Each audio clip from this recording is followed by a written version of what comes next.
Faute de cette cohérence, combien utile en ce moment, il sera géré par des vrais compatriotes et patriotes et sera à l'abri de toute injonction non convenue et ayant le libre choix des acteurs de terrain au regard de tous les actes de trahison recensés jusqu'à ce jour. La société civile de la RDC constate qu'à ce jour, nous savons tous que le Rwanda est soutenu et agit sous la direction et le soutien d'un grand pays ami qui prône la démocratie. Ce pays, actuellement dirigé par les démocrates, nous déçoit énormément, car ayant promis des relations privilégiées avec la RDC. Des hauts fonctionnaires de ce pays nous présentent un balai diplomatique sans équivoque, allant jusqu'à atterrir au Rwanda avec un des plus gros porteurs militaires du moment, pensant que nous ne comprenons rien à rien. Des pressions sont faites à la SADC et celle-ci se refroidit depuis un certain temps, au point qu'elle nous demande aussi que soit mis fin à la collaboration FARDC et les patriotes ouazalais. Et nous comprenons qui va en tirer l'intérêt. C'est ainsi que la société civile de la RDC lance un appel à toute la population congolaise et africaine de se tenir prête, car la RDC, ni l'Afrique d'ailleurs, ne céderont plus à toute menace qui tend à violer toutes les lois et pactes internationaux de souveraineté et d'intangibilité de nos frontières. Peuple congolais, tenons bon, car nous n'avons que ce pays et personne ne nous le volera. Que vive le peuple souverain, que vive la République démocratique du Congo. Ma question c'est au niveau du gouvernement. Qu'attend la société civile du gouvernement qui sera formé? Qu'est-ce que vous attendez de ce gouvernement en fait? On vous a bien suivi, oui. S'il faille mettre un portrait robot de ce gouvernement, qu'est-ce que vous ne voulez pas retrouver ou que vous voulez qu'il y ait un prototype ou encore un portrait robot de ce gouvernement que vous voulez, qui va être mettre en place bientôt là? Alors qu'est-ce que la société civile peut mettre un peu de son grain de sel dedans? TV, Canal Plus 356. Le budget de l'armée est passé de 3 ou 4% à 10%. Donc comme on a un budget de 16 milliards, le budget maintenant est de 1,6 milliard. Donc c'est sensiblement augmenté, on l'a augmenté sensiblement.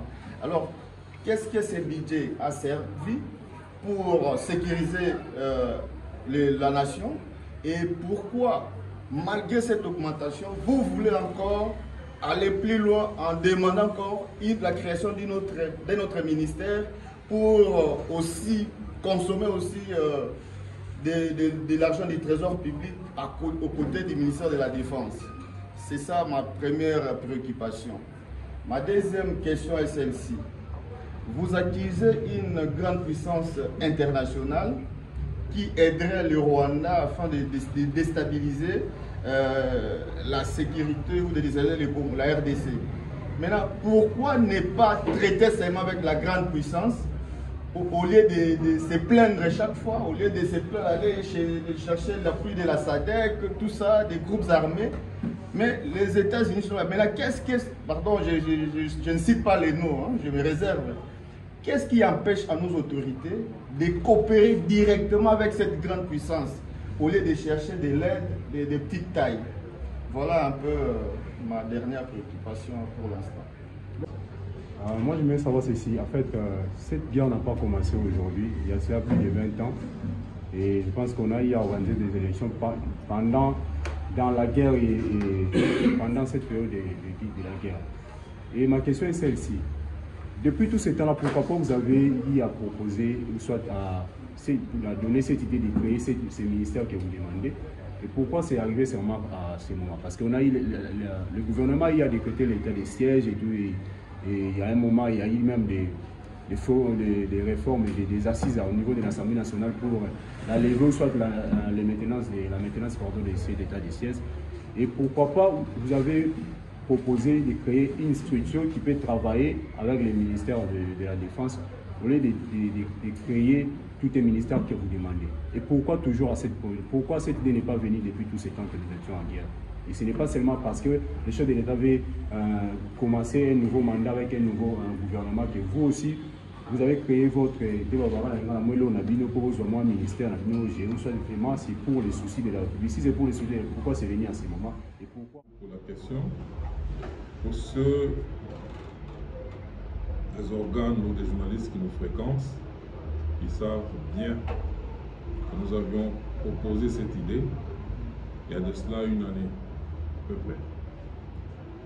Mais on ne pouvait pas procéder à nommer un ministre en charge de la Défense, ou créer ce ministère en charge de la Défense, tout simplement parce qu'il n'y avait pas une opportunité pour pouvoir le faire. Avions-nous compris?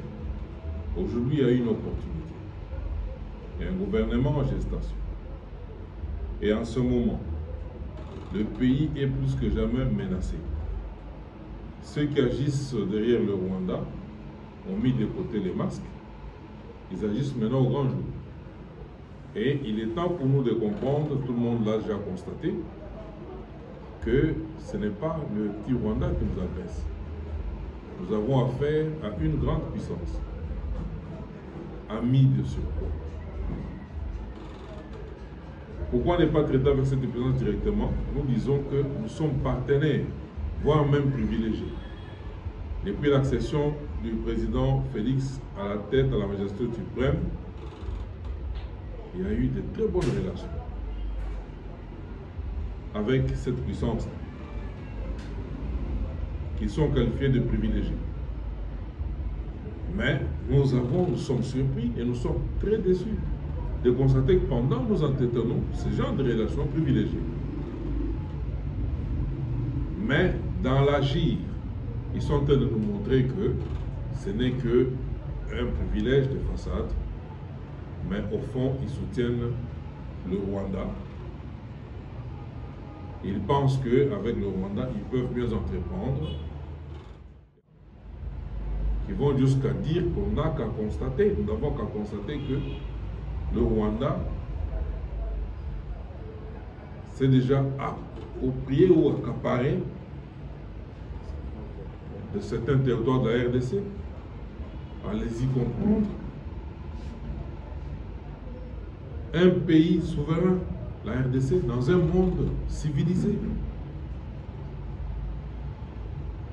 Et la tangibilité des frontières que nous avons aujourd'hui, que nous partageons avec le Rwanda, remonte à la conférence de Berlin.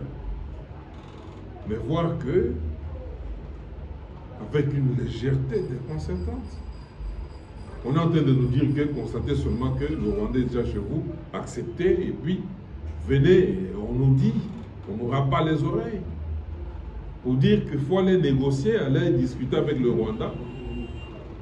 C'est pour dire, allez maintenant vous agenouiller devant le Rwanda pour dire, acceptez que voilà, vous êtes déjà chez nous. Bon, on bouge les frontières, on bouge les limites, donc faites maintenant ce que vous voulez et toutes nos populations nous les abandonnons. Et là, nous disons, nous, peuple congolais, nous disons non. Nous disons non.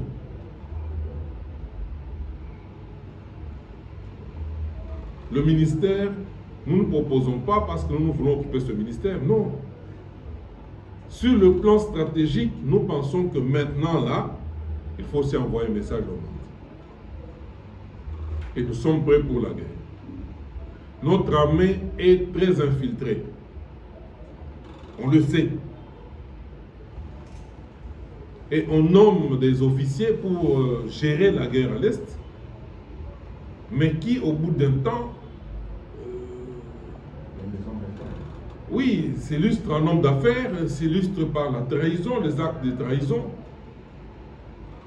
Mais l'instance là où l'on nomme, l'on propose les noms,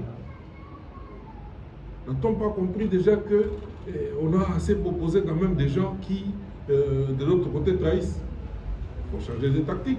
Et moi, je pense que les bons militaires, nous les avons. Le ministère de la Défense, oui, nous apprécions le travail fait par l'actuel ministre de la Défense. Il mérite même mieux. Mais nous avons quand même des guerriers dans ce pays. Le chapitre qui s'ouvre maintenant, c'est un chapitre de la guerre. Parce qu'on doit faire la guerre. Et on doit organiser la guerre. Et il doit y avoir un ministère exclusivement consacré à la guerre. Il va canaliser toutes les énergies. C'est cela que nous demandons. Nous ne sommes pas dans la course à quoi que ce soit. Non. Où nous saisissons l'opportunité parce que le gouvernement est en train de se former à ce moment.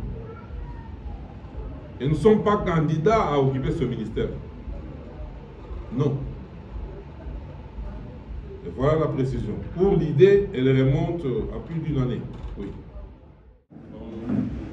Les forces ennemies. Est-ce que le gouvernement ou le ministre de la Défense a-t-il bien travaillé? Ça, ce n'est qu'un indicateur parmi tant d'autres. Et nous pensons qu'au delà de Bunagana, on a réussi à repousser l'ennemi qui était déjà à l'entrée de Goma. On a réussi à le repousser. Ok, on a réussi à le repousser, à maintenir la pression sur l'ennemi. Et aujourd'hui, ce n'est pas à démontrer, notre armée est déjà bel et bien montée en puissance. Rassurez-vous, à l'approche des élections, il y avait même des menaces internes. Au Katanga, là-bas, il y avait presque une rébellion en gestation. Il a fallu y envoyer des militaires. Non seulement au Katanga, partout ailleurs.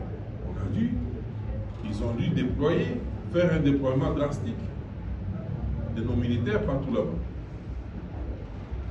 Et aujourd'hui, nous sommes bien sûr montés en puissance avec certains partenaires qui nous ont accompagnés. Et c'est ce qui a contraint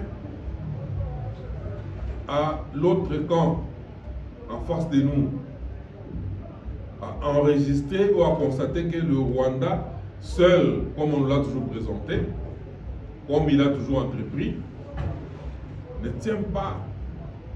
tiendrait pas debout.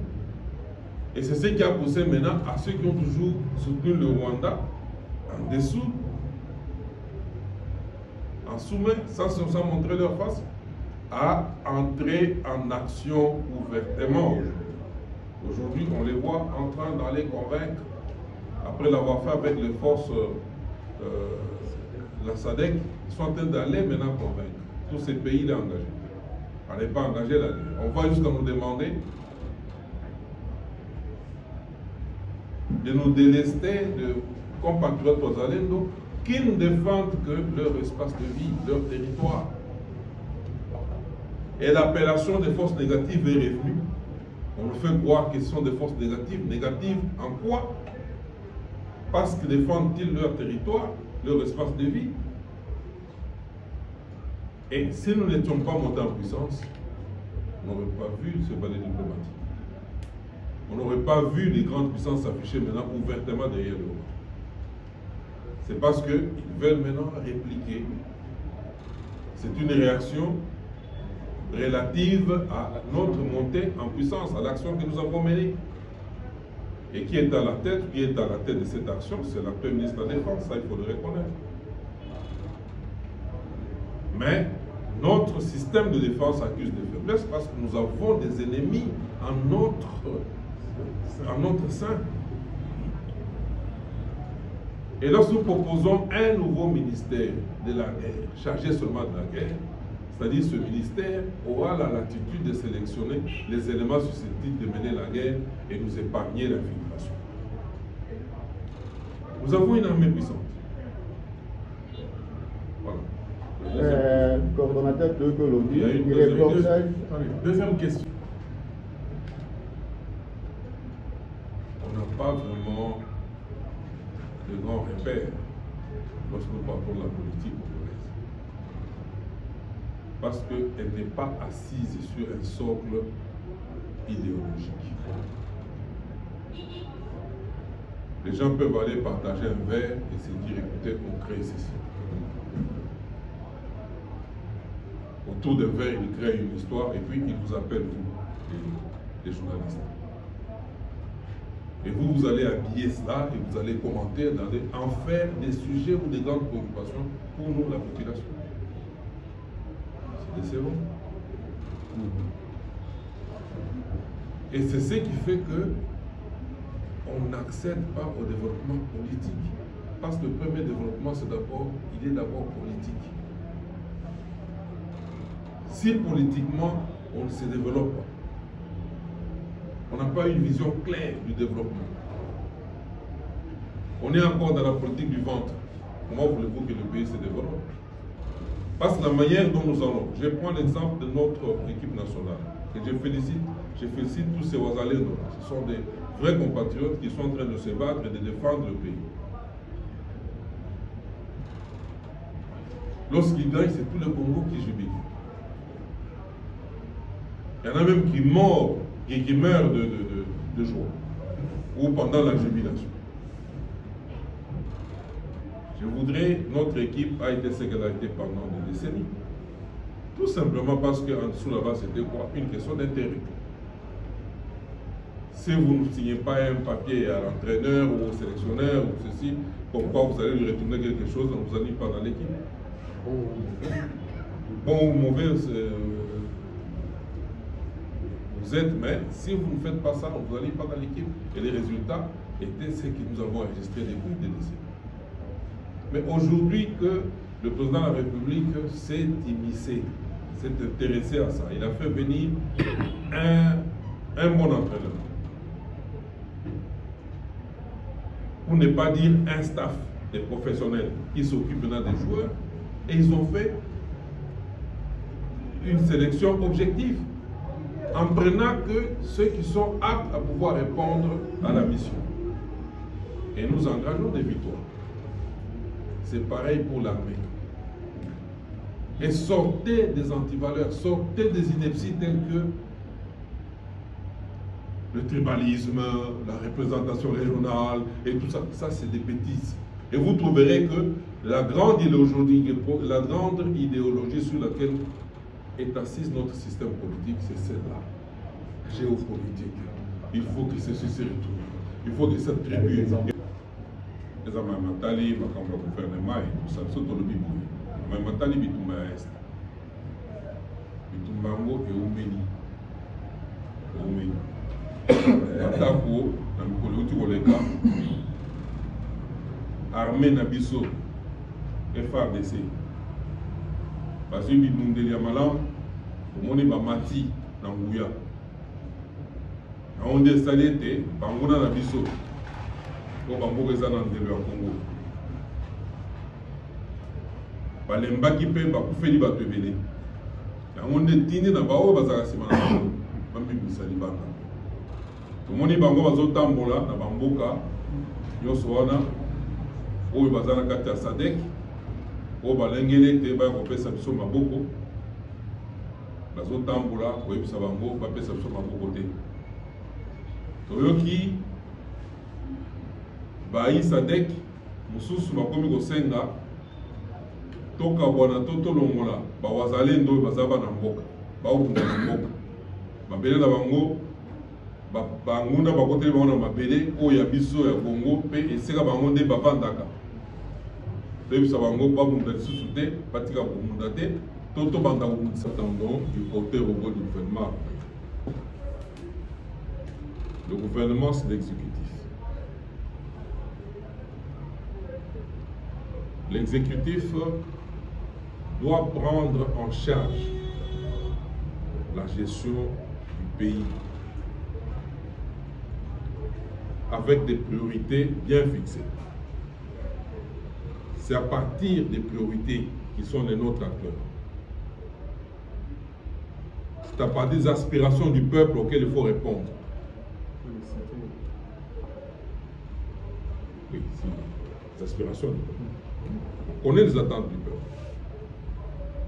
Et le gouvernement doit refléter et surtout ne pas tomber dans le piège Et partage équitable, équilibré, ça remonte à plus de 20 ans. On ne fait que ça.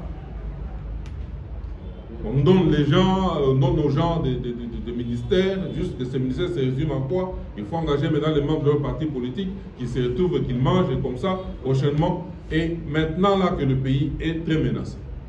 Il faut changer de paradigme.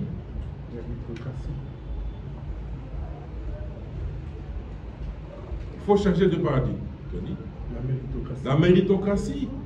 On a besoin de gens qui vont apporter des solutions au peuple et non des gens qui vont apporter des solutions aux partis politiques, à leur famille politique, à leur regroupement politique, à leur famille biologique. Non. Sinon, nous serons traités tous d'irresponsables parce que nous allons perdre ce pays. Et surtout en ce moment. Il faut un gouvernement, le porteur au bout, avec des acteurs bien connus, des acteurs à même de conjurer d'abord cette guerre ici, de conjurer la crise sociale. Un gouvernement capable d'instaurer réellement l'autorité de l'État. L'autorité de l'État échappe, et c'est visible même à Kinshasa ici. Il y a des pans où la population est en train de déménager, de fuir, parce qu'il y a l'insécurité, l'État n'existe pas dans ces espaces-là. Donc il faut trouver ces acteurs-là. Ces acteurs-là existent. Et c'est ça, répondre aux attentes de la population actuellement.